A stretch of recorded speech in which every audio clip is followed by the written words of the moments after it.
बिस्मिल्लाहिर्रहमानिर्रहीम अल्हम्दुलिल्लाहि रब्बिल आलमीन अस्सलातु वस्सलामु अला अशरफिल अंबिया वल मुरसलीन हबीबे इलाहुल आलमीना अबिल कासिम मुहम्मद सुम्मा सलातु वस्सलामु अला अहले बैतिहि तय्यबीन अत्ताहिरीन अल मासूमीन व लअनतुल्लाहि अला आदाइहिम अजमईन अम्मा बादु फ़क़द क़ालल्लाहु तबारक व तआला फ़ी कलामिहिल मजीद व फ़ुरक़ानिहिल हमीद बिस्मिल्लाहिर्रहमानिर्रहीम क़ुल हुवल्लाहु अहद अल्लाहुस समद लम यलिद व लम यूलद व लम यकुल लहू कुफ़ुवन अहद सदक़ल्लाहुल अलीयुल अज़ीम।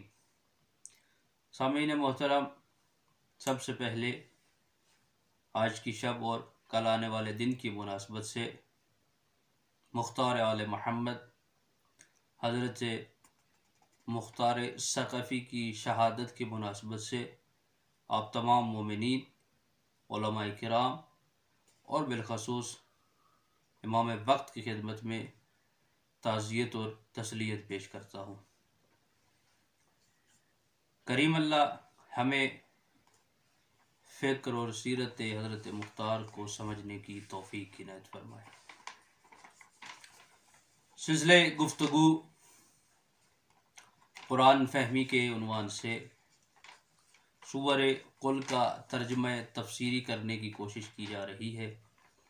गुज़श्ता दर्स में सूरह इखलास की पहली 2 आयत का तर्जुमा करने की कोशिश की गई थी।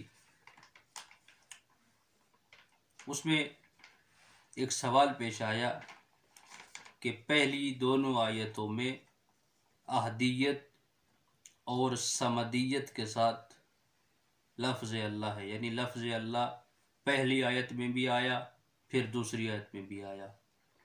ये तकरार क्यों है? इस तकरार का ख़ास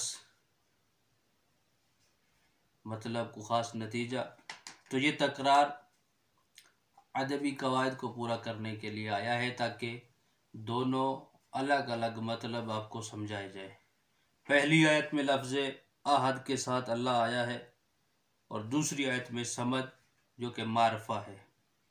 और ये तकरार इसलिए है कि अगर लफ्ज़ अल्लाह तकरार न होता तो एक ही आमिल का 2 मुख्तलिफ मामूल जिनमें से एक नकरा है और दूसरा मारफा है आना लाजिम आता, और ये अरबी कवानीन के मुताबिक सही नहीं है। इसलिए लफ्ज़ अल्लाह को तकरार किया ताकि हर एक का अलग अलग माना हो। तीसरी आयत लम यलिद वलम यूलद, कि ना उसने किसी को जना है ना उसे किसी ने जना है, यानी ना उससे कोई चीज़ निकली है ना वो किसी चीज़ से निकला है। गोया खुदा हर किस्म के जन्म से मुबर्रा है। पैदा होना ये खुदा की सिफ़ात में शामिल नहीं है, खुदा की ज़ात में शामिल नहीं है। और तफसीर साफ़ी ने इसकी बहुत अच्छी ताबीर की है इस आयत की कि वो ऐसा परवरदिगार है जो ना किसी चीज़ से है, ना किसी चीज़ में है और ना किसी चीज़ पर है। साहिब तफसीर इसना अशरी के मुताबिक लम यलिद एक ऐसी सिफत है जिससे खुदा से शिर्क और मजालसियत की नफ़ी होती है। वाज़े तौर पर कोई भी किसी भी उन्वान से न कोई उसकी ज़ात में शरीक है, न कोई उसकी सिफ़ात में शरीक है, न कोई उसके अफ़आल में शरीक है। वो हर लिहाज से शिर्क को शराकत से दूर है। अब यहाँ पर एक और सवाल है कि लम यलिद को वलम यूलद पर मुकद्दम क्यों किया गया है? लम यलिद को पहले क्यों लाया गया, वलम यूलद को बाद में क्यों लाया गया? हालांकि पहले बेटे का तसव्वुर ज़रूरी है, इसके बाद बाप बनना काबिल तसव्वुर है, जबकि यहाँ तो पहले बाप होने की नफ़ी हो रही है, यानी पहले बाप की नफ़ी की गई बाद में बेटे की। होना तो ये चाहिए था कि पहले बेटे की नफ़ी करते ताकि उसके बाप होने की नफ़ी होती। तो ऐसा क्यों है तो इसका मुफस्सिरीन ने जवाब दिया है कि जब परवरदिगार आलम ने मखलूक़ात को वजूद बख्शा तो खुदा के लिए मुशरिकीन अरब जो थे वो एक नज़रिए के कायल हो गए, यहूदी एक और नज़रिए के कायल हो गए और नसारा एक और नज़रिए के कायल हो गए। मुशरिकीन अरब जो थे वो फरिश्तों को खुदा की बेटियां कहते थे और जो यहूदी थे वो कहते थे अजीज़ खुदा का बेटा है, और नसारा हज़रत मसीह के हवाले से अक़ीदा रखते हैं कि वो खुदा का बेटा है। जब ऐसे अकायद लोगों में राज थे तो परवरदिगार ने अपना तारुफ इस अंदाज से कराया कि पहले बेटे की नफ़ी हो, उसके बाद बाप की नफ़ी हो। यानी लम यलिद के वो किसी का बाप या माँ नहीं, पहले आया और फिर उसके बाद लम यूलद आया कि वो किसी का बेटा नहीं का जिक्र किया। बेटे की भी नफी की, बाप की भी नफी की। जब लोग कायल हो गए कि अल्लाह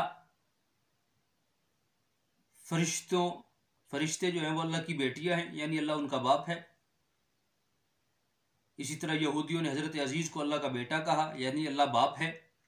इसी तरह नसारा ने हज़रत मसीह को अल्लाह का बेटा कहा, यानी अल्लाह बाप है।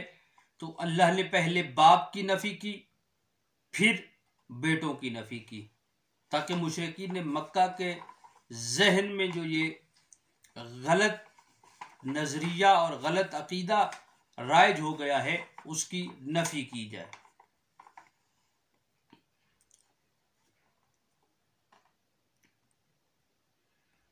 और लम यलिद वलम यूलद, यहाँ पर पहले मरहले में अल्लाह ताला ने नफ़ी शिर्क तूली और शिर्क अर्जी, पहली आयत में शिर्क तूली की अल्लाह ताला ने क्या की है, नफ़ी की है। यानी वो किसी को भी नहीं जान सकता, जबकि पैदा करना वजूद से जुदा होने की शनाख्त है। किसी को अगर कोई पैदा करे तो यानी वो उसके वजूद से जुदा हुआ है, वो उसके वजूद से निकला है। बेटा बाप के वजूद से निकला है, और ये वजूद से जुदा होना ये फ़कत और फ़कत मौजूदात के लिए काबिल फ़र्ज़ है, जबकि पैदा होना अहदियत और समदियत के साथ काबिल जम नहीं है। मखलूक़ात के लिए, मौजूदात के लिए ऐसा अक़ीदा रखना, ऐसा जम करना तो लाजिम आता है, लेकिन जो आहद हो, जो समद हो, उसके साथ इन चीज़ों को जम करना ये सही साबित नहीं हो सकता। और आखिरी इस सूरह की आयत के वलम यकुल्लहु कुफुवन अहद, यहाँ पर नफ़ी शिर्क अर्जी है। कुफ का माना गोया तमाम किस्म के शिर्क की अल्लाह ताला ने नफ़ी की।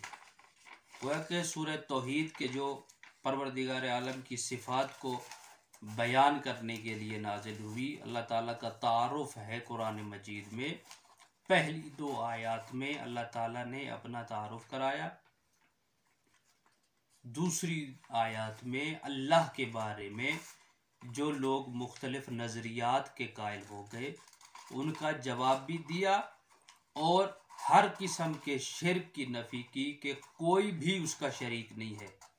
लैसा कमिस्लिही शैउन, कोई शय भी उस जैसी नहीं है। वो ऐसी शय है कि कोई शय उस जैसी नहीं है। खुदावंद मुतआल वहदहू ला शरीक है, और ये वाहिद पहले भी अर्ज किया था, ऐसा अहद है कि जिसमें दोइयत का तसव्वुर महाल है। दुआ है करीम अल्लाह माह मुबारक रमज़ान में कुरान मजीद पढ़ने, समझने और उस पर अमल करने की तौफीक इनायत फरमाए। अल्लाहुम्मा सल्ली